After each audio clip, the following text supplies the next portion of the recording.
bandiraɓe sehlaɓe musidɓe fulɓe renduɓe on calminama on jurama on jarama kadi on jettama no fewi on du'anama jaam Allah bajjo baɗowo ko weeli ɗum tawa hay goto firtata bisimilla moon e hayangoji men hande ko alkames balɗe nogas e go'o e lewru dujal hitande ujunaji ɗiɗi e nogas e jeego roɓindo moon jaydeji arti gam tongande on ko ɗi piri ɗi pirti ɗi cari ɗi cakti e ndeɗo ñalade ko ɓuuri ko hew e jaydeji ɗiɗi ɗi garti e ko wiyete ko dialogue national woni batuji ɗi ganduɗa hoorejo lesdi Sénégal hombo ɗi wadda e ɓiɓɓe Sénégal e kilifaɓe ɓe ganduɗa nde heɓe e nder lesdi Sénégal ha taki jayde Le Soleil wi ko démarrage du dialogue national avec les anciens premiers ministres et ministres des finances et ministre de l'intérieur hina wayno de kam on Bassirou Diomaye Diakhar Faye de ɓeɓe idoto bismo e on ɗon batumo jajɗo de hina hen jilla e wondoɓe ɗo heyniɓe jagorɓe lesdi Sénégal sitego hen woɗɓe ɓe ganduɗa nde kamen tigui joguino ko yowati e koppareje e sinon e kisal lesdi Sénégal woni ministère des finances kam Bassirou Diomaye Diakhar Faye de ma waddo e batu ɓe ɓe ganduɗa ɓe gonino ɗo kamenne joguiɓe jagorɓe ko yoweti e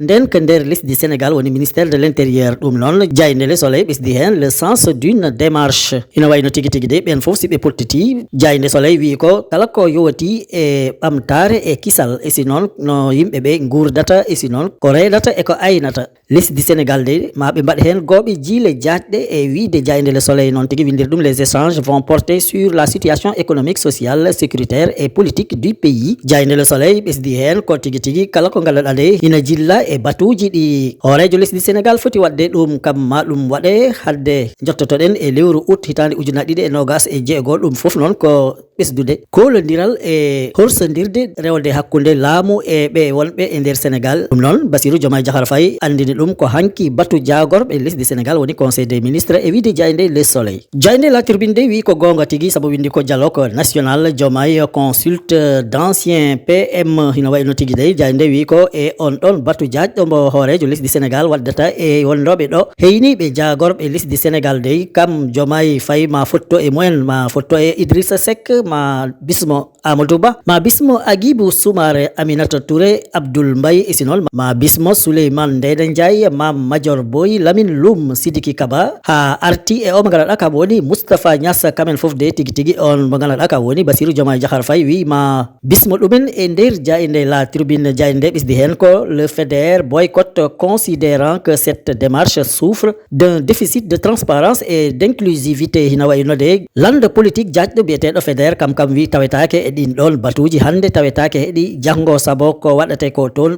ɓe ganda hen haydara ɗum noon hina niɓɓe moyen ha taki kamen de ɓe mbi ɓe tawetake hande ɓe tawetake janggo APR ne wi kamne de tawetake ɗin ɗon batuji e wiide jayde La Tribune jayde le parlement de kamne arti hen ko yaaji saabu winde ko participation au dialogue national Macky di ñett a Diomaye hina wayno de e on ɗon batumbo hoorejo lesdi Sénégal noddide Macky Sall gonɗoɗo hoorejo lesdi Sénégal e jamanuji kamne wi tawetake yahata nototako e wiide jayde le parlement jayde ɓesdi hen l'APR dénonce un processus qu'il juge inclusif et contraire aux traditions républicaines du dialogue au Sénégal hino wayno de landa APR wi taki ko yahani ni hino Bassirou Diomaye Diakhar Faye wadri ɗin ɗon batuji de ɗum jiida e ne ɗum waɗateno e sinon ko laamu anduno hanki e heccanki hadde hande non tigui jayde le parlement addiri ɗum e nder ɗerewol mum adunol jayde Walf Quotidien de no goɗɗum yiiri ɗum saabu wi ko dialogue national c'est mal parti hina wayno de kam jayde Walf Quotidien wi ko ɗin ɗon batuji ɗi Bassirou Diomaye Diakhar Faye noddi de hina wayno ni no ɗum fuɗɗori ɗum moƴƴani hande ɗum moƴƴani janggo saabu noon jayde de wi ɗum laaɓani e ko e ɓe ganduɗa kamen gonni noddaɓe ɓe e sinon koɓe poti ko lay kamen ɓe ganda ɗum ha tagui wot jaɓɓe noto e sinon wotɓe ganduɗa kamen ɓe jaɓani noto e ɗin ɗon batuji woni dialogue national e wiide jayde Walf Quotidien jayde L'Observateur L'Obs de article e faaɗo mo ganduɗa lesdi Sénégal hombo hen tolni yowoti e koppareje e ɓamtare e kisal saabu wi ko dette fonds monétaire liquidité entretien bombe sur l'économie du pays hino wayno de omo ganduɗa kam woni Seydina Alioune Fall taw noon gandal mum hongal abbi e koppareje e ko yowiti e ɗum ɗon wiide sa renaki Sénégal de ma tolno e caɗele mawɗe yowiye e koppareje woni finance publique public non tigi jayinde